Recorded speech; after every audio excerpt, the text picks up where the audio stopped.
Mesa de honra, agradecendo a importante presença de todos. A professora Maria Sara de Lima Dias permanece à mesa para nos dar a honra aí de apresentar o palestrante, que será o professor doutor Fernando Gonzalez Rey.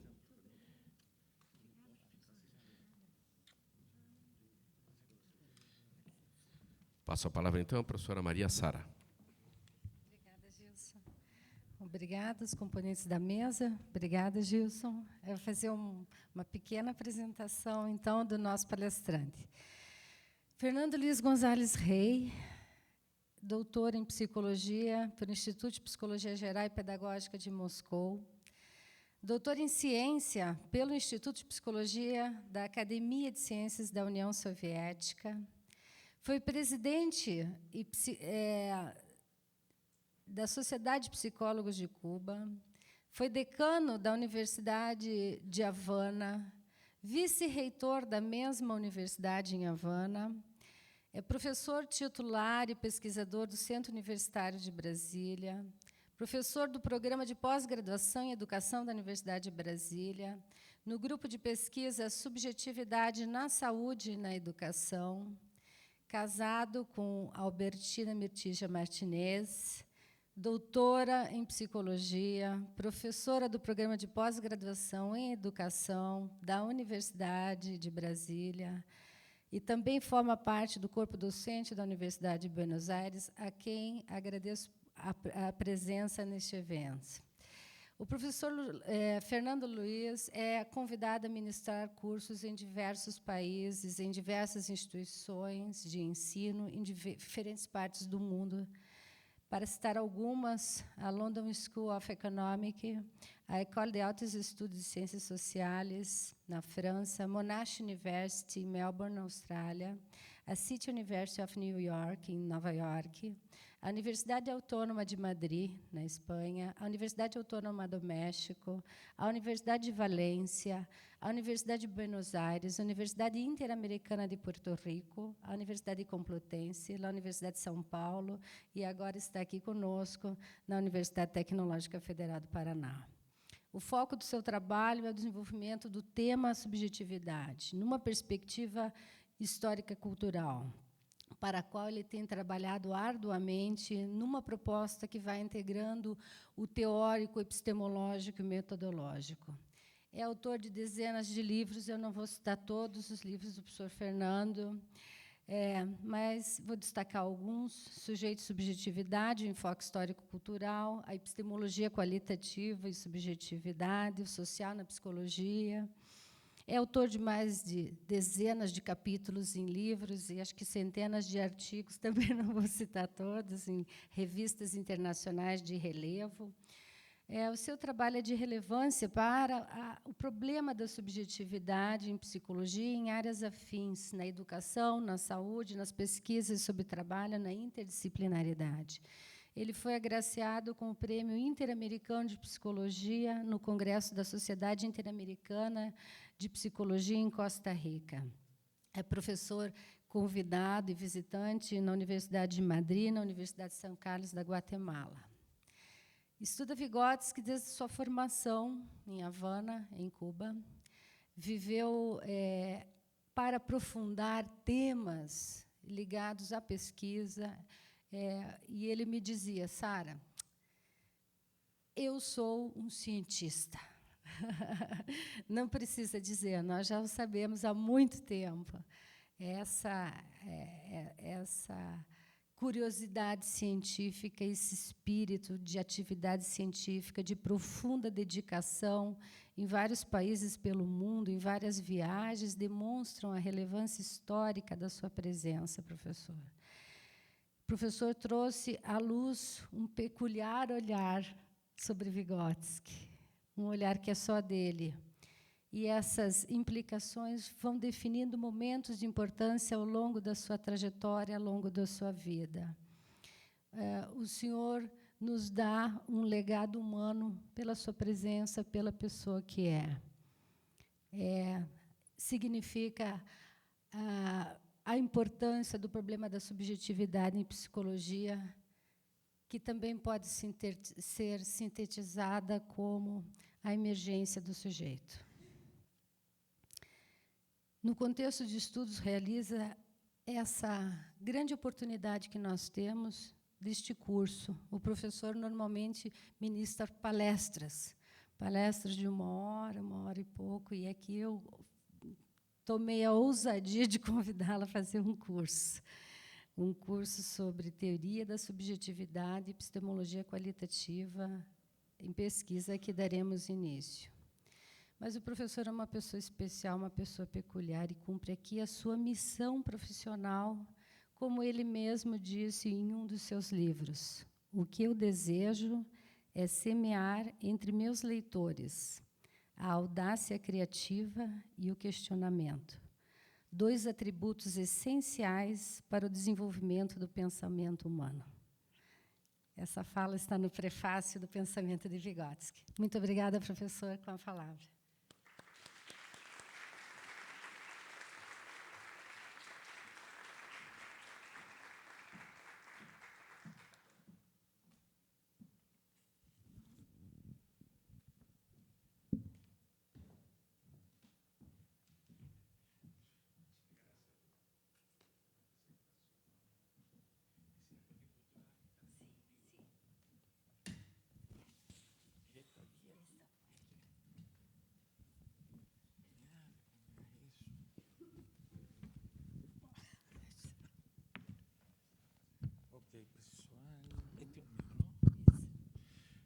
Bien, bom dia a todos e a todas.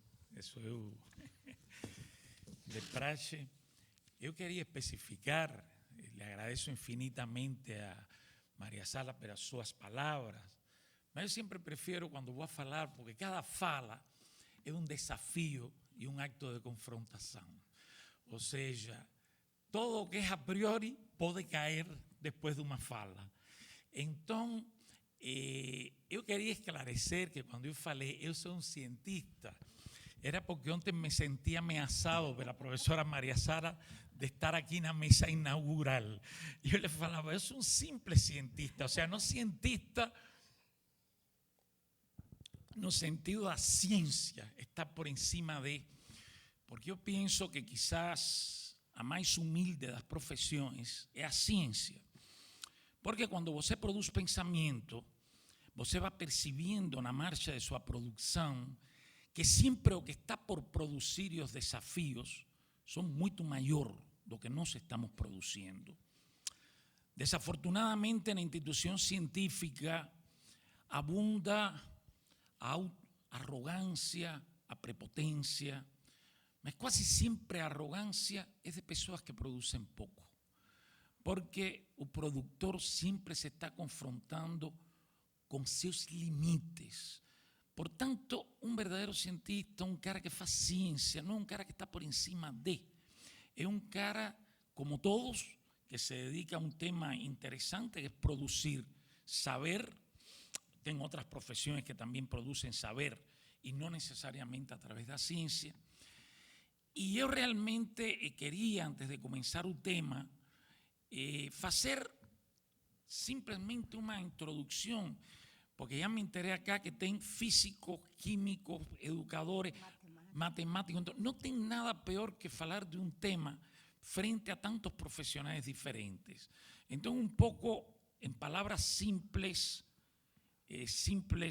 não quer dizer banais, eu quero explicar que vou desenvolver durante o curso para vocês terem uma representação de que cosa é a subjetividade, na perspectiva que eu trabalho ela, e como eu penso desenvolver o tema que eu vou apresentar. Eu penso que sobre a subjetividade realmente existe uma variabilidade, é uma palavra polissemântica que se tem falado muito dela, mas que se tem aprofundado e especificado pouco sobre ela. E em parte se tem especificado pouco sobre ela porque é uma condição de nós, como indivíduos, é uma condição dos processos humanos, de forma geral. No imaginário popular, no senso comum, se pensa subjetividade a partir de un legado que va de cara a Kant, da filosofia moderna do sujeito, da filosofia da consciência, como algo inerente, intrínseco do indivíduo. A forma em que nós vamos apresentar a subjetividade não é nem intrínseca no indivíduo, nem reduzida ao indivíduo. É um fenômeno característico dos processos humanos nas condições da cultura e, portanto, sensível a todos os processos sociais que têm uma dimensão subjetiva, e isso nós vamos entender no curso, e também sensível a todos os tipos de atividade humana. Ou seja, nós, um ponto forte, é termos uma subjetividade que nos diferencia dos animais, verdade? Embora que hoje tem teóricos que defendem a presença da subjetividade nos animais, depende de que tipo de definição estamos dando. Mas eu sinto que as definições na ciência têm que responder a questões específicas que adquieren un valor heurístico para estudiar os fenómenos desde un ángulo que otras definiciones no permiten. Si no estaríamos moviéndonos permanentemente no campo da redundancia. A subjetividade tem ido a contramão do desenvolvimento da filosofia e das representações de homem que têm sido hegemônicas ao longo da história, basicamente do pensamento moderno. O sea, no voy a entrar en periodos anteriores do pensamento moderno, onde se pueden identificar filósofos que nos quais esteve presente o fenómeno da subjetividade. Então, nesse sentido, eu penso que a subjetividade é intrínseca a uma qualidade que só temos nós os humanos, que é vivir numa cultura em desenvolvimento progressivo. E falo em desenvolvimento progressivo para não entrar na discussão de se existe cultura animal, que é outro tema muito discutido hoje na ciência. Pode existir, partindo da definição de cultura que se dá. Porém, os animais vivem em um ambiente que não tem mudado ao longo da história deles e que, desgraciadamente, tem mudado como resultado da acción predadora de nós seres humanos, que eu penso que somos o predador maior do planeta Terra, verdade? Porém, a cultura, para mim a cultura, uma definição ampla de cultura, são as produções simbólicas que crean e permitem uma realidade diferenciada que está em desenvolvimento constante. Portanto, esse tipo de realidade em desenvolvimento constante que nos tem hoje a tecnologia como uma de suas expressões, requer de uma condição especial em nós humanos, que por ser especial não é melhor, tem pontos fortes e pontos fracos, que é a capacidade que nós temos de trascender permanentemente o mundo objetivo dentro do qual vivimos. Portanto, uma das características que eu vou apresentar de minha forma de construir a subjetividade é seu caráter gerador, contrário ao caráter determinista que dentro do próprio referente cultural histórico foi hegemônico em alguns momentos. A subjetividade é uma produção humana que sempre está situada dentro de uma vida social culturalmente definida e históricamente colocada. Portanto, nunca temos uma subjetividade que seja alheia a um mundo em que estamos inseridos. Nós, como seres humanos, não somos entidades independentes. Nós existimos dentro de redes relacionais que operan con sistemas simbólicos que permanentemente trascienden esas redes y que configuran o espacio social no apenas como espacio relacional, sino como espacio simbólico en que se organizan las diferentes prácticas humanas. Eso faz que nós rompemos com a ideia que muitas vezes também se tem no imaginário de que se o pai é agressivo, a criança vai ter problemas. Eu lembro que eu perdi uma quantidade de tempo caminhando quando eu era estudante de psicologia para uma pesquisa que era qual é o efeito dos pais divorciados sobre os filhos. Olha, é o mesmo efeito que os pais casados. Tem tantos tipos de pais divorciados como tem tantos casais casados. O problema não é estar casado ou divorciado, o problema é como se organiza o mundo da criança dentro do sistema de relação com os pais. E además de como se organiza o mundo das crianças, é como a criança, dentro dessa relação com os pais, ele está inserido em relação com a irmã, com o irmão, com uma tia, porque realmente entre nós seres humanos não existem processos lineares de determinação. Existem tramas dentro das quais geramos desde a posição em que sentimos o nosso lugar num espaço social. Esta subjetividade que eu vou apresentar, por isso vou falar de subjetividade social e individual, porque como falei, começando minha fala, não se reduz a um mundo interno dos indivíduos.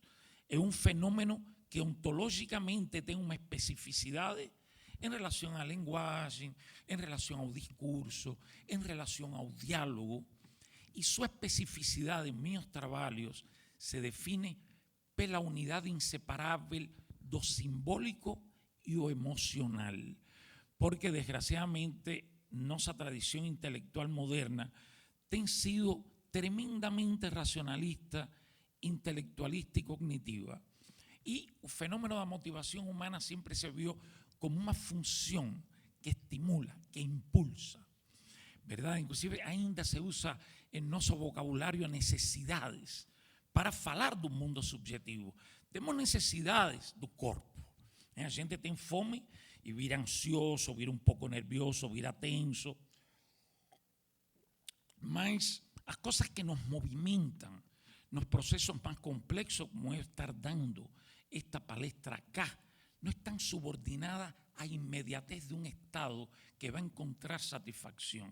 Estão organizadas em uma tensão que cresce de forma permanente dentro da ação e a prática humana.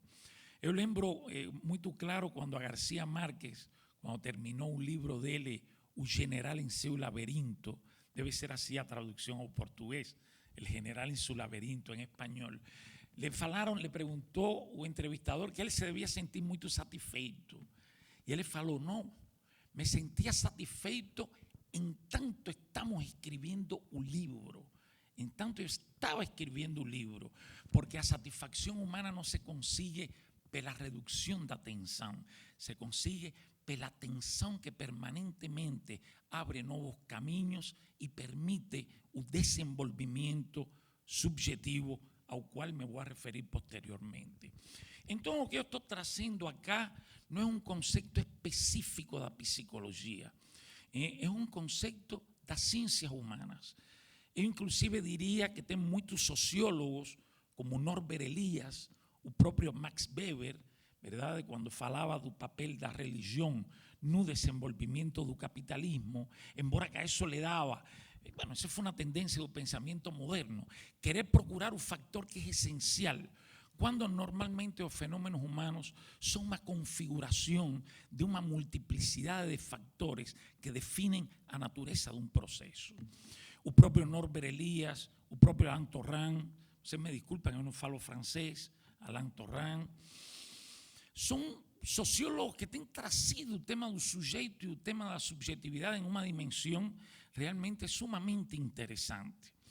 Então, precisamente para aprofundar em estas coisas mais gerais que tem sido minha introdução, antes de começar em minha ensamblagem, em minha proposta teórica, eu vou transitar por que a subjetividade tem ficado ausente da filosofia moderna.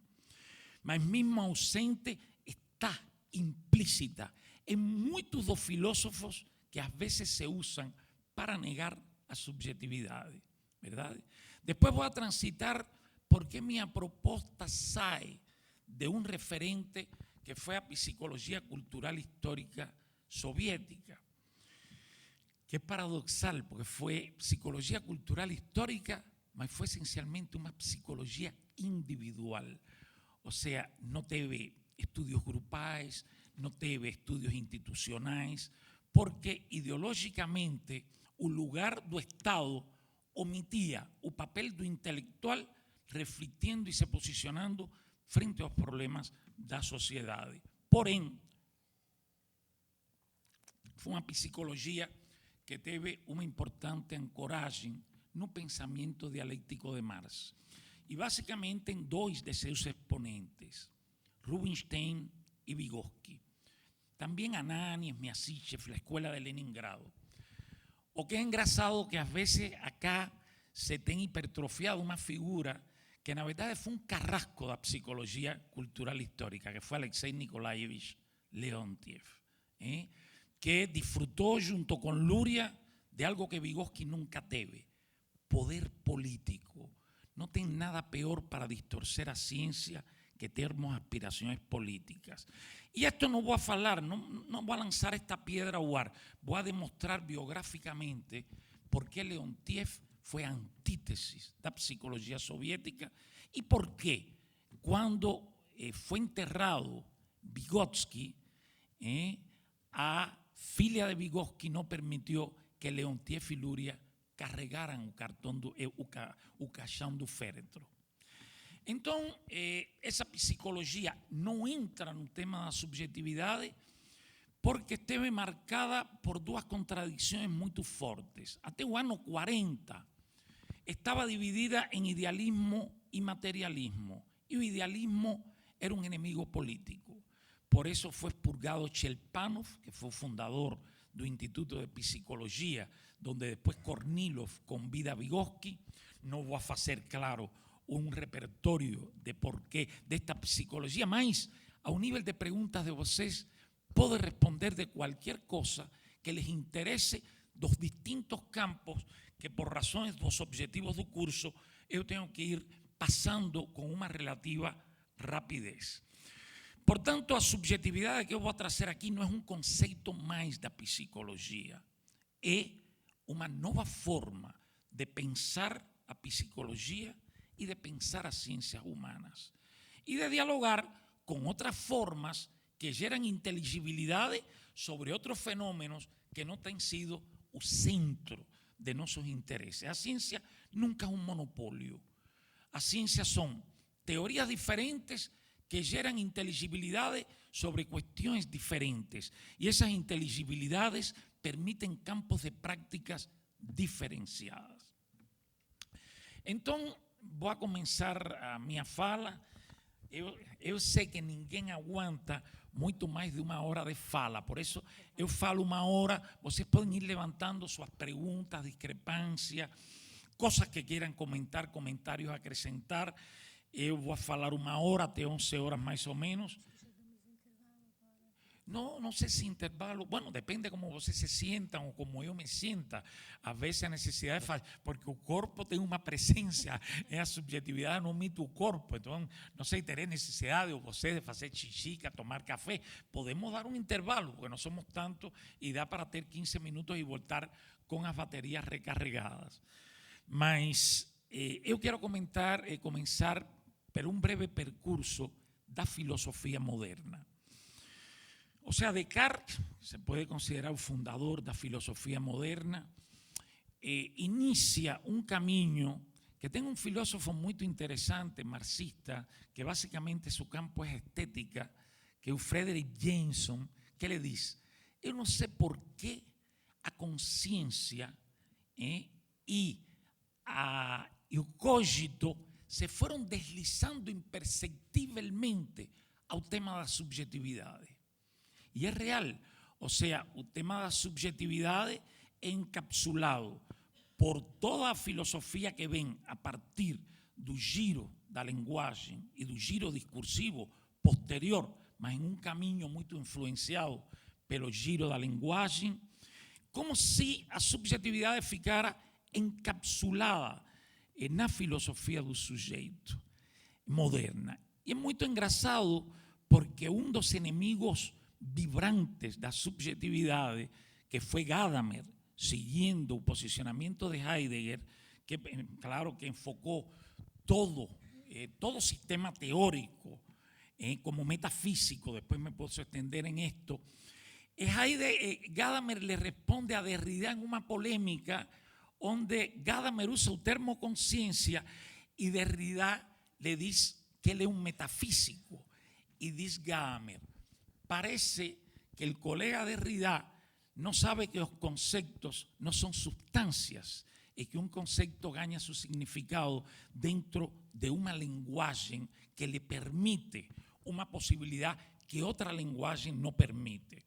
Yo preferiría decir que un sistema teórico permite o no permite, mas a hipertrofia da linguagem foi uma característica desse eixo prominente que, aliás, entrou em moda, e as modas no pensamento humano são perigosas porque tendem a inhibir o diferente, ou seja, esse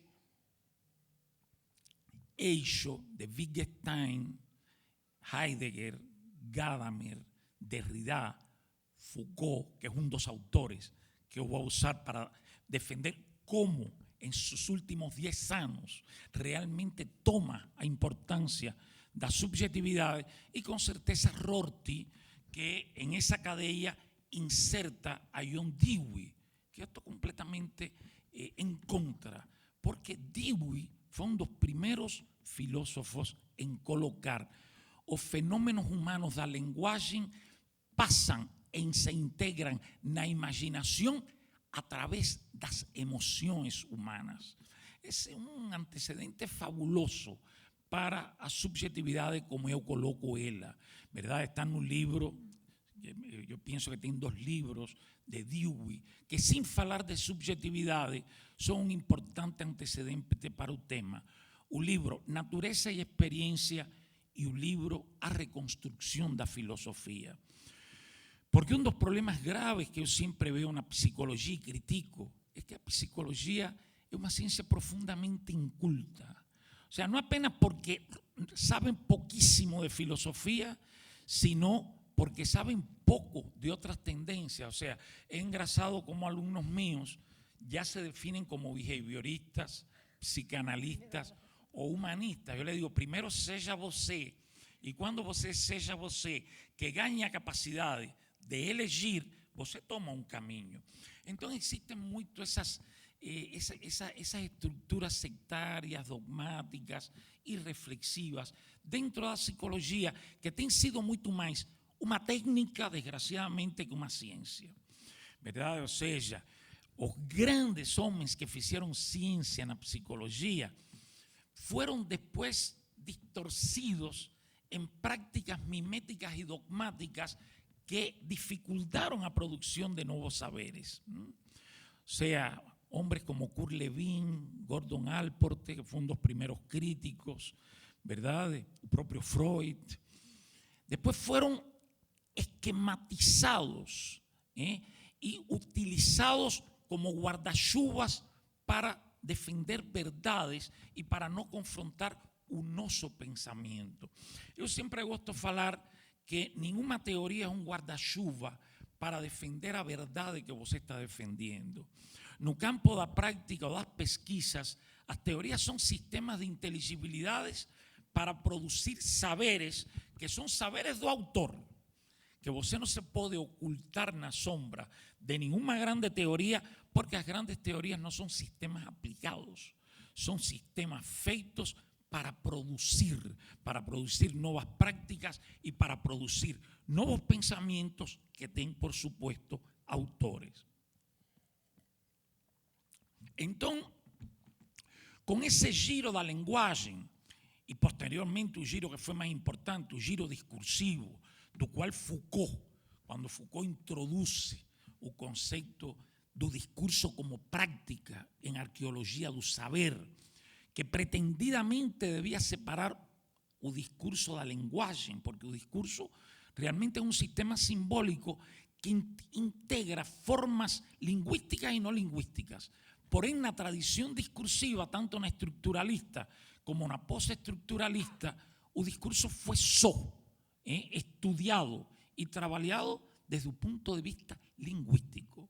Esa fue un gran déficit de este problema, porque o concepto de discurso é un concepto tremendamente útil, e lo fue na crítica Foucaultiana, para desnaturalizar os conceptos de patologia, o concepto de anormalidade, o concepto de criminalidade, para desnaturalizar no individuo os fenómenos que están expresando procesos extraordinariamente complexos da orden social. O sea, vocês han visto como no Brasil sempre o pobre que delinque é um psicopata. O político que delinque mais nunca é um psicopata. Eu penso que se a psicopatía existiera, que não é um conceito que eu uso, porque precisamente um de nossos livros que vamos a colocar hoje, trouxemos alguns, é a clínica superando subjetividade e saúde, superando a clínica da patologia. Mas se aqui tivéssemos um núcleo de psicopata, estaria no Senado deste país, verdade? Psicopatas incultos, insensibles, ladrões. É inacreditável a passividade com que naturalizamos isso. A mesma passividade com que pensamos que os iranianos são maus e os coreanos são maus porque querem ter armas atômicas. São inimigos do sistema coreano. Já vivi em uma revolução fantástica que derivou em uma autocracia que distorció os objetivos daquele processo tão bonito. Mas que eu seja inimigo do sistema não quer dizer que os americanos definam quem tem armas atômicas e quem não tem. Porque eles são os únicos que têm usado arma atômica na história da humanidade. Mas como nos naturalizamos? Então, precisamente, o conceito de discurso nos permite ver a quantidade de dispositivos simbólicos lingüísticos y no lingüísticos que dan una coherencia en prácticas humanas partilhadas, que aliás teve en Moscovici y a teoría das representações sociais un ponto forte na psicologia, porque Moscovici não trabalhou com o discurso, Moscovici não foi um Foucaultiano, Moscovici não foi um pós-estruturalista, mas Moscovici foi o primeiro psicólogo que falou que o ser humano, que as prácticas simbólicas da sociedade geraban comportamientos partilhados que não passavam pelo control dos indivíduos. Esse é um ponto fortíssimo da teoria das representações sociais. Então, esse eixo de poder que foi hegemônico, que trouxe duas psicologias de moda, sobretudo a psicologia discursiva, de Ron Harré, Schotter, Pottier, Kenneth Gergen. Foi uma psicologia que virou nos anos 80 e 90 a vedete do momento histórico, o construccionismo social. Todos são práticas discursivas. O sea, o homem não imagina o que eu penso que eu estou pensando. É uma imposição do lugar que eu estou atravessado por práticas discursivas. Se elimina o indivíduo, cosa que Foucault fez até avançado sua obra, A Morte do Indivíduo, que na verdade foi uma reminiscência do estruturalismo, A Morte do Sujeito, estruturalismo que você partilha na primeira parte de sua obra com o conceito de episteme. E na psicologia, realmente, esto teve um impacto tremendo, porque esquecimos do indivíduo. E o problema, tanto do indivíduo, como da consciência, como da subjetividade, não é eliminarlos, é procurar em que medida esses conceitos podem ter um valor heurístico dentro de um sistema teórico que nos permite visualizar novos problemas e novas realidades humanas. Quando eu estudei em Moscou, não se falava de subjetividade, mas eu estudei num laboratório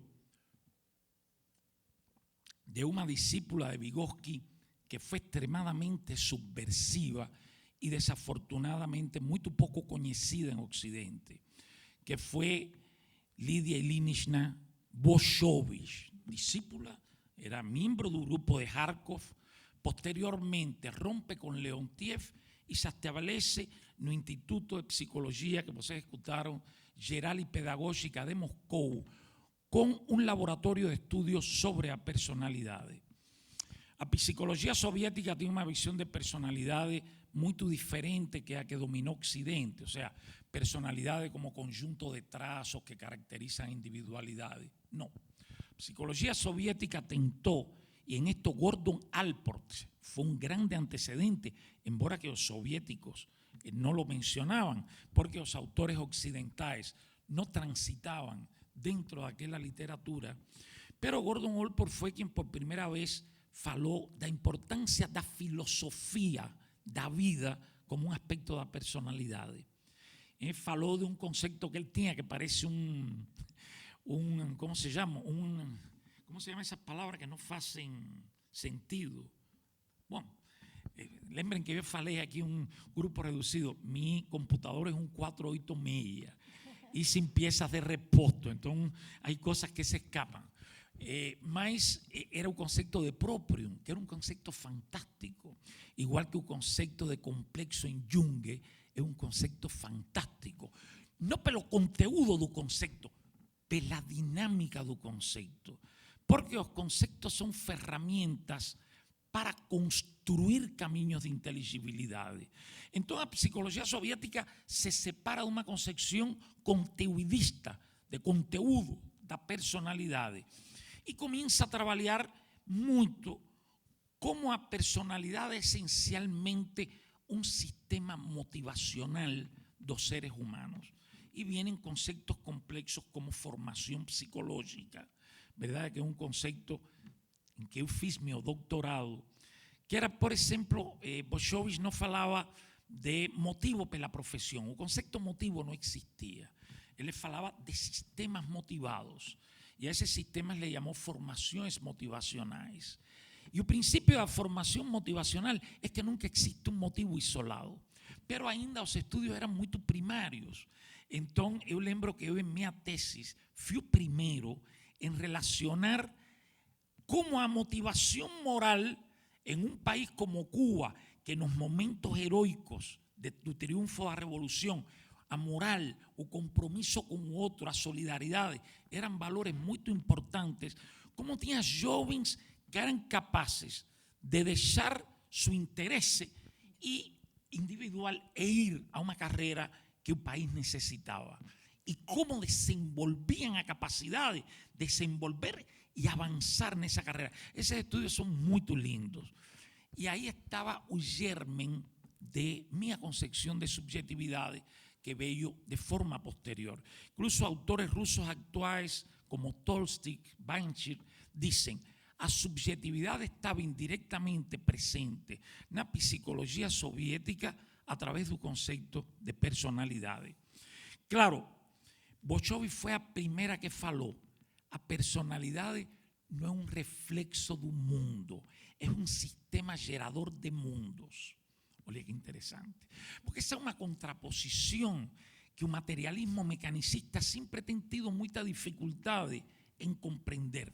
O mundo me determina. Não, pero es que o mundo não é algo estático que está fora de mim. O mundo é um sistema de relações que eu vivo desde um lugar. E, portanto, temos que procurar conceitos que me permitam explicar como, dentro desse sistema de relacionamentos, eu sou capaz de gerar coisas que contribuyen a ese sistema y que me diferencian singularmente dentro de ese sistema. Y ese es un elemento chave da subjetividade. Aliás, o tema da singularidade hoje está entrando en moda. Por exemplo, o filósofo francés Alain Badiou, con un concepto de singularidade universal, verdade? Y la medicina, que está comenzando, incluso en las pesquisas sobre el cáncer, a avanzar en la comprensión singular de cáncer que hasta ahora eran tratados de manera geral. O sea, cómo cada uno de nosotros puede ser portador de un cáncer que precisa ser tratado de forma individual porque responde a mutaciones singulares. Se ha avanzado mucho sobre cáncer do pulmón en eso. Entonces, pienso que realmente esta omnipresencia da linguagem e do discurso copou, universalizou, monopolizou a ontologia do humano, somos apenas sistemas conversacionais. Não existe mais nada. Verdade? Eu lembro a Harlene Anderson, que é uma das grandes autoras de esta colocación na psicoterapia, que Harlene Anderson definía familia como un sistema de conversaciones contextualmente localizado. Eu não duvido que a família de Harlene Anderson possa ter sido isso, mas minha família não era isso. Minha família tinha seus fantasmas, tinha zonas do no dito, tinha sistemas de vínculos que no eran totalmente explícitos y que producían dentro de los miembros de la familia dinámicas que no eran observables. Yo adoro mi familia, no estoy criticando a mi familia. Lo que yo pienso también es que las familias son singularidades, no tienen familia tipo, ¿verdad? Y a veces detrás do aparentemente bom de uma família se esconde o próprio inferno dos que vivem nessa família. Então, pensar a subjetividade implica trazer novamente o indivíduo como um valor inclusive para pensar o social. Porque nós vivimos em redes que nos trascendem com certeza, mas redes onde os actos de um indivíduo tienen impactos y desdobramientos en fenómenos que trascienden ese individuo y que voltan a él de forma irreconocida, haciendo parte de la trama subjetiva del funcionamiento de ese espacio social. Dentro de esa perspectiva de psicología soviética, cuando yo me formé con Vygotsky, con Bolshevich, realmente, muito posteriormente, porque esto es algo que yo les quiero falar, yo leí Vygotsky muchas veces durante mi estancia como alumno de doctorado. Y los conceptos que yo descubrí cuando mi pensamiento comenzó a madurecer en una dirección nova, y yo me preguntaba, inacreditable, cómo yo no enxergaba esto en Vygotsky.